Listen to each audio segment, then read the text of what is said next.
She met me at the door barefoot, laughing, towel over her shoulder, kitchen smelling like roasted chicken and garlic.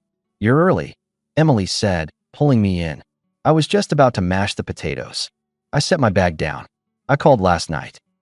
She blinked too fast. "Right, my phone died." I plugged it in and crashed. I studied her face. Nothing. Just that warm, tidy smile she wore for holidays and good news. If I'd known where all this was headed, I'd have shut the door and slept at the airport. I let it go on the surface. We ate.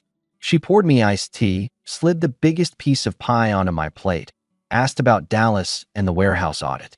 I watched the way her eyes kept scanning the counter where her phone lay face down, like a nervous cat waiting for thunder.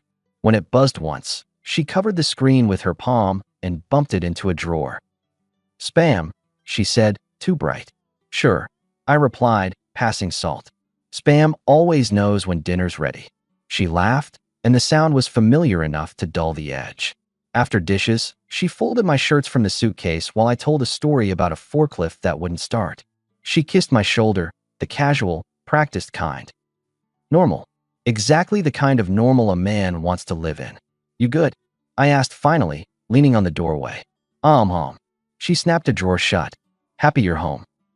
I kept an even tone. "Then humor me. Next time, if your phone dies, text me from the iPad. Or email. Or smoke signals." Her mouth twitched. "Right. Will do. Tonight." "I'm not pushing," I added. "But I noticed." She nodded and changed the subject. We went to bed with the window cracked to the backyard. She slept curled to my side like always. I stared at the ceiling and made a note. One pebble in the shoe. Don't ignore pebbles. They ruin long walks. The next morning, I moved my travel dates on the fridge calendar where she tracked meals and cleaning and nonsense nobody else in the neighborhood cared about. I shifted a week-long trip 2 days later so I could catch a meeting with the supplier. She glanced at the change when she poured coffee. "You never move things on the board," she said. "Started today," I answered. "Makes my week cleaner." That was my first rule change. Small. Public. No debate. She chirped, "Okay," and put the mug in my hand. No pushback. Noted. We did our Saturday run to the grocery store.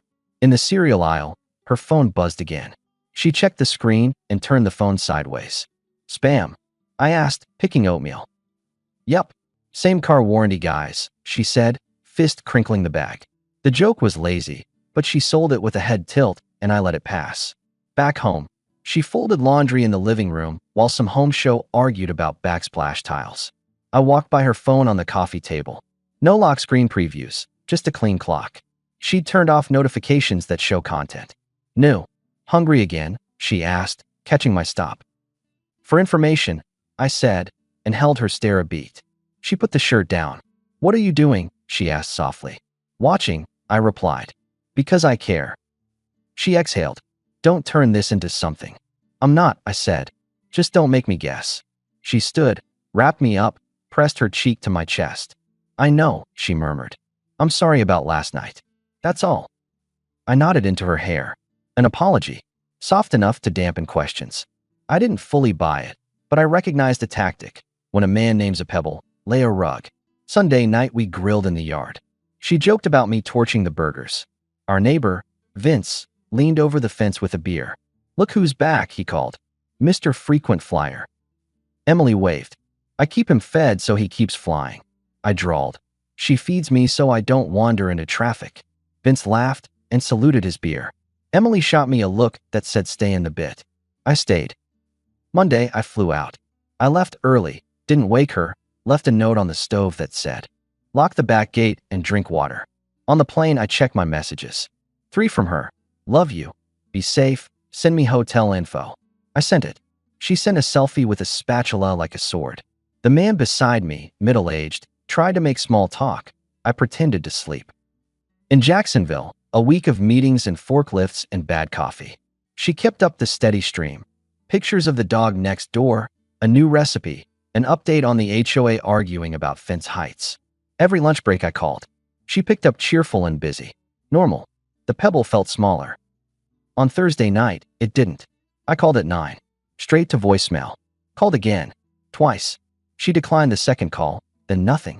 A minute later, her iMessages turned green. The little switch people hit when they need privacy. I walked the hotel hall, shoes loud on carpet over concrete. I called again. Declined. Then her phone went silent like it had left the building. I sent an email. Call me. I texted, you okay? She didn't answer. I sat by the vending machines in a building smell of cleaner and metal and waited until midnight. Nothing. At 1, I lay on top of the covers, shoes on. The ceiling buzzed with HVAC. At 4, I gave up. She called at 6 in the morning. Phone died, she said before I could speak.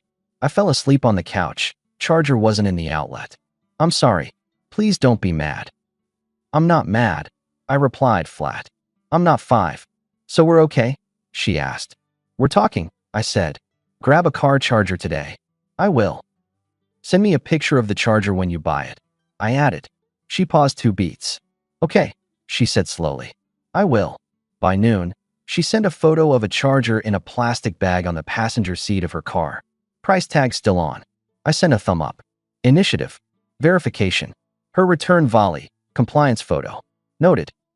That night, in the hotel bar, the rep from a logistics company slid me a folder and said, we can knock 5% if you cut the doc appointments by noon. I shook on it. Business was simple. Home wasn't. On Friday, Emily messaged all day. Memes. Grocery lists. A shot of the new rosemary plant on the kitchen window. I finished work late, ordered a salad to the room, sat down to emails. At 10:32 p.m., my phone buzzed with a new contact request on Instagram. The name was Lena, friend of Emily. Lena was the one who laughed too hard at my dumb jokes at barbecues, who once asked what cologne I wore like she was writing a report. Her message was a single line. I don't want to hurt you, but I'm going to say it straight. I rolled my neck. I typed back, go ahead. Your wife is entertaining others when you're out, she wrote. I actually laughed. I typed, that's nonsense. She's busy alphabetizing our spices. A minute later, she sent photos. Not explicit. Nothing that would get someone fired. Just clear. My kitchen, my couch, my backyard string lights. Emily in a different dress than the one she'd shown me on FaceTime. A man leaning in a doorway with a dog tag chain. Another picture of a hand with a ring that wasn't mine holding a wine glass over my cutting board. Then screenshots of chat bubbles, dates lining up with my travel. Lena didn't talk. She dropped file after file like a copier spitting out truth. I asked, why are you sending me this? Because you seem like a decent man and I'm done pretending with her, she wrote. She brags. She sends me outfits. She sends me the timing. She laughs when you bring pies to the neighbors. I stared at the carpet pattern until it stopped moving. Then I opened my laptop, pulled my accounts up, and made 3 calls. First, to Tom, my attorney who'd helped me negotiate a warehouse lease 7 years ago. He picked up gruff. What's wrong? He asked. I need a clean exit plan, I said. Quiet, quick, no show. Children, no. Joint accounts. 1. Manageable. Property. House is in my name. Prenup exists. Tom's voice smoothed. We'll keep it simple. But you, my friend, need to act like life is fine. No speeches. Do not telegraph. Understood, I replied. I forwarded what Lena sent. He sighed. Not pretty, but useful. I'll draft. You, control all access. Start yesterday. I ended the call and moved my salary deposits to a separate account. I reduced the auto transfer that funneled extra money to the house account to cover basics only. I changed the smart lock code to a rotating schedule. I called the utility companies and updated contact preferences to me alone. I arranged a small storage unit 2 miles away. Logistics. Adult steps. Then I messaged Lena. Thank you. Dinner, my treat, when I'm back. I owe you a conversation. She answered with a simple, name a place. My goal is honesty. Back home Sunday night. Emily staged perfect. Home cooked. New candles. A cleaned out guest room for your gear when you prep for trips, she said, eyes big like I'd given her a puppy. Nice, I said, inspecting the folding table she'd set up. Good idea. I'm trying, she answered and reached for my hand. About the phone thing. I hate that I worried you. You did, I replied. So let's set new rules. I'm moving my travel schedule to a shared app. You keep your location on when I'm away. If your phone dies, you hit the laptop. She blinked 3 times like something was in her eye. That's a lot of tracking. That's a lot of reassurance, I countered.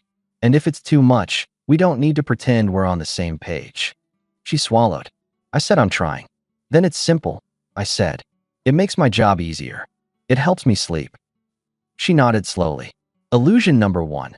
She padded to the kitchen, plated me cake, set it in front of me with a fork and a napkin like a diner waitress.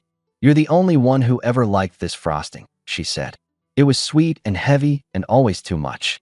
I ate 2 bites, complimented the effort, pushed the plate away. Later, she climbed into my lap on the couch. I missed you, she whispered. It read like a counteroffer to my new rules. I stroked her hair and kept my mouth shut. Distance without theater. She relaxed, certain she'd reset the board. I let her believe it.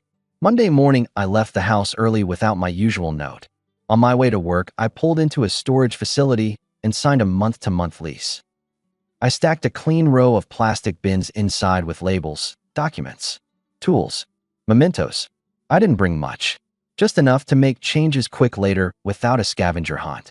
At lunch, I set up dinner with Lena at a little place off the highway. No crowds. Neutral territory.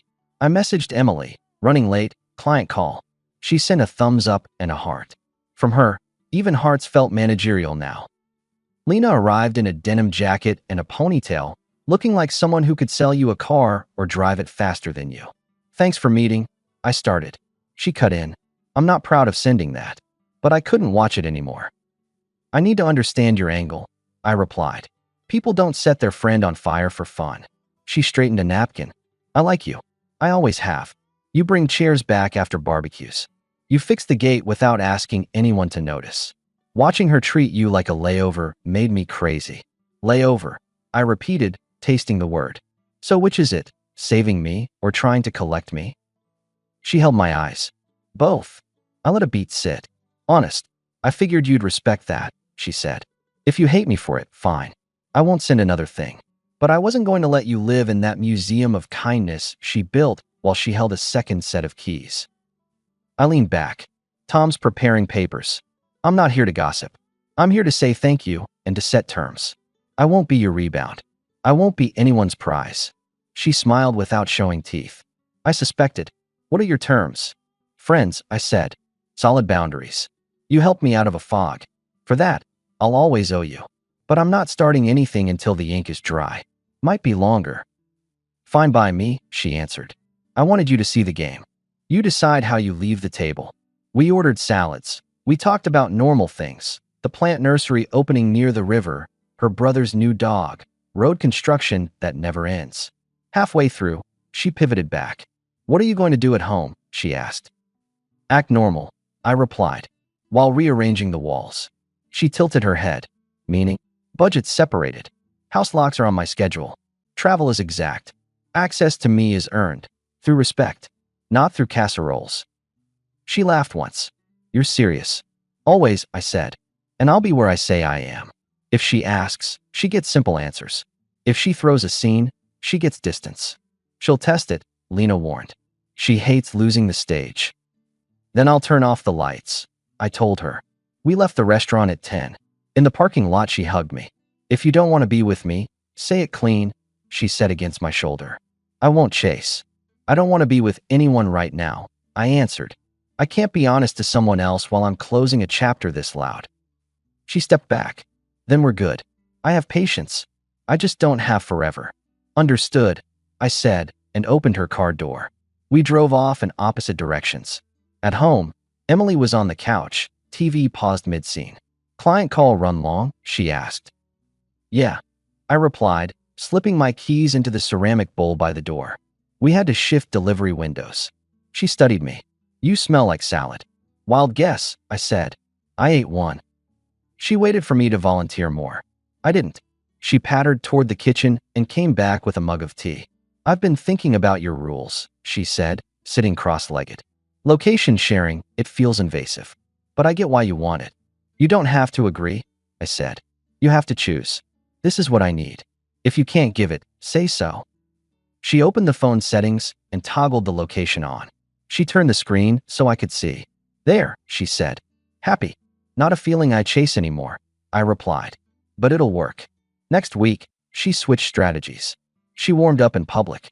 At Vince's Saturday cookout, She draped herself over my arm and bragged about my negotiation in Jacksonville like she'd brokered the deal. Tell them how you shaved freight costs, she nudged me. It's boring, I said, cracking an ice cube in my teeth. He'll fall asleep and drop his beer. Vince's wife, Trish, watched the exchange. You too good? She asked lightly. We're organized, Emily jumped in. We have new systems. I nodded. Structure helps, I said. Emily kissed my cheek, loud, eyes darting to see who noticed. I caught Lena on the other side of the yard near the potato salad, chatting with Trish. She didn't look over. Good. A man needs his allies quiet. Emily turned the affection up like a thermostat. On Monday, she brought lunch to my office unannounced, set down a container of chicken and rice. This is sweet, I said, glancing at the clock. But I have a vendor coming in 5. Then I'll just say hi and go, she answered, and walked over to my whiteboard like she lived there. You need a bigger marker, she added, reading dates. My warehouse manager, Carl, stuck his head in. We still on for 2? He asked. Yeah, I said. And moving forward, anyone not on payroll schedules time to visit. Even you. I added, nodding at Emily. Her face flickered. Oh, she said softly. Sorry. No harm, I replied. Just order. After she left, Carl whistled low. Everything okay at home? Everything's in the box it belongs in, I replied. He grinned. That's a new tone. Get used to it, I said. That was my other initiative, on foreign turf. Work had a wall. My personal life didn't seep under the door. Wednesday, Tom texted, papers ready. Service Friday AM. You know the line. I did. Among other instructions, he told me to speak only one sentence. Everything else, route to him. Keep it clean.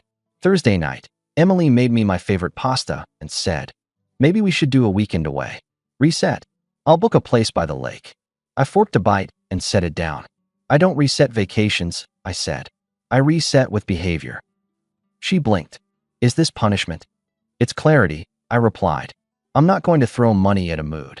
She stared into the pot like there was an answer inside. You're being different. I started paying attention, I said. She reached across the table and covered my hand. I'm trying to fix whatever's got you twisted, she said. I'm here. That's good to hear, I answered. And we'll see. She held that last note, waiting for more. I let it die. She got up, scraped plates, left the pot to soak, and disappeared into the den with her phone. Friday morning, a process server handed her a manila envelope while she watered plants on the porch. The sprinkling can hit the concrete. Water splashed her flip-flops. She walked into the kitchen holding the documents like they smelled bad. What is this? She demanded. I closed the cabinet door. What it looks like. Are you kidding me? She snapped. You blindside me with this? After dinners and jokes. And what is wrong with you? I kept my hands still at my sides. Any questions, you run through my attorney. She threw the envelope on the table. So you're not even going to explain? I don't narrate my boundaries, I replied. You have a number. Use it. Her mouth twisted. You don't do this to someone you love. I exhaled. You don't do the things you've done to someone you respect. She took a step toward me, then away, grabbed the back of a chair like it was moving. This is insane. I'm not leaving. You will, I said calmly. Per the notice, you have 72 hours. I'll be at a hotel tonight and tomorrow to make it easy. Your things will be packed by Sunday. Lena offered to help with boxes. She looked like I'd spoken Martian. You're kidding. No, I said. I'm not lifting your stuff into a truck. I'll label it. You transport it. Where am I supposed to go? You have friends and a family. You'll figure it out. She shoved the envelope closer to me. You think everyone will take your side? You think people won't ask questions? They can ask. I'll say it didn't work, I said. That's all anyone gets. She paced, yanked open a drawer, grabbed scissors, put them down, put them back. Control looking for a knob. Finally, she pointed at me like a news anchor. If you walk out today, don't call me when you realize you overreacted. I picked up my keys from the ceramic bowl and slid them into my pocket. I'm not the one dialing wrong numbers. I left. Hotel, 2 nights. I read the paper. I went to the gym. I sent Tom the confirmation that service was complete. On Saturday night, I texted Lena, movie at my place tomorrow? Boxes will be out by noon. She replied, I'll bring popcorn. Sunday, the house felt like a waiting room. Emily had taken clothes, shoes, a jewelry box, the blender, The coffee maker she'd insisted on last Christmas, random mugs that didn't match. I'd boxed her photos and set the labels neat.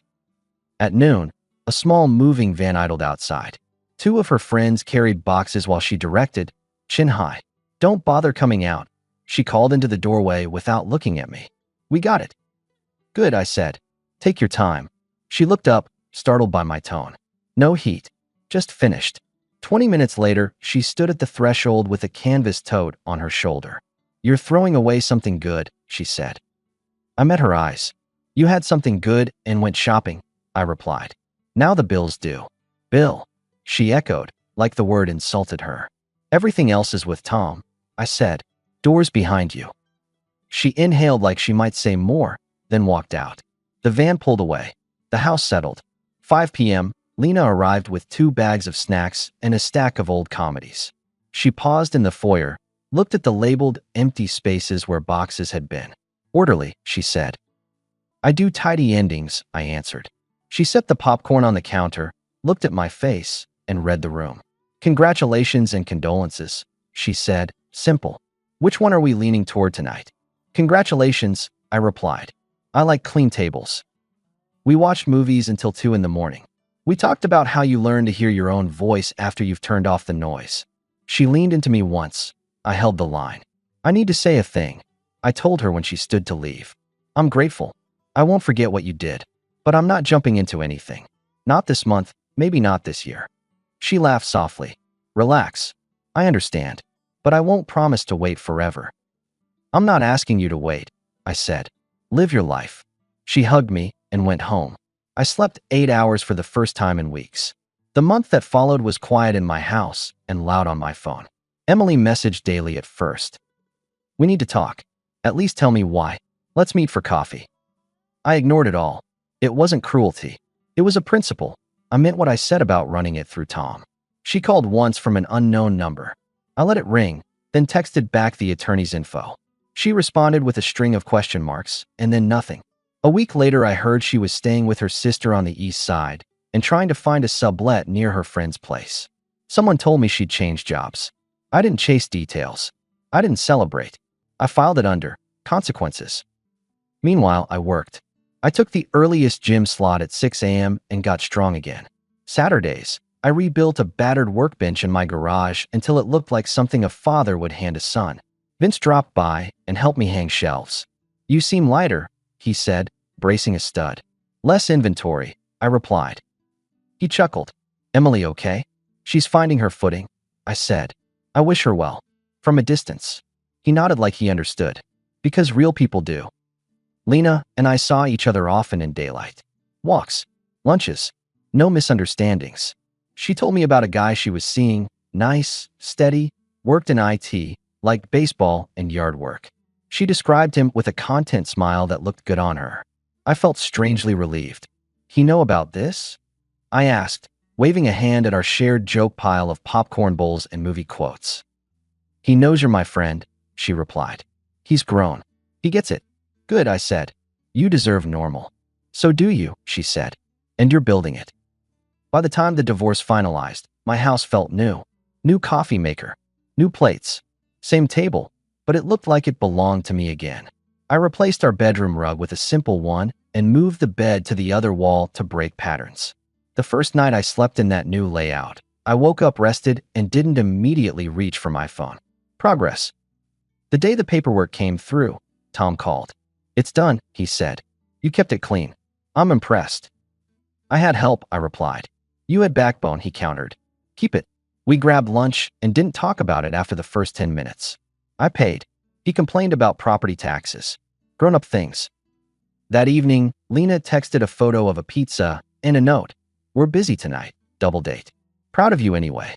She added a winking emoji.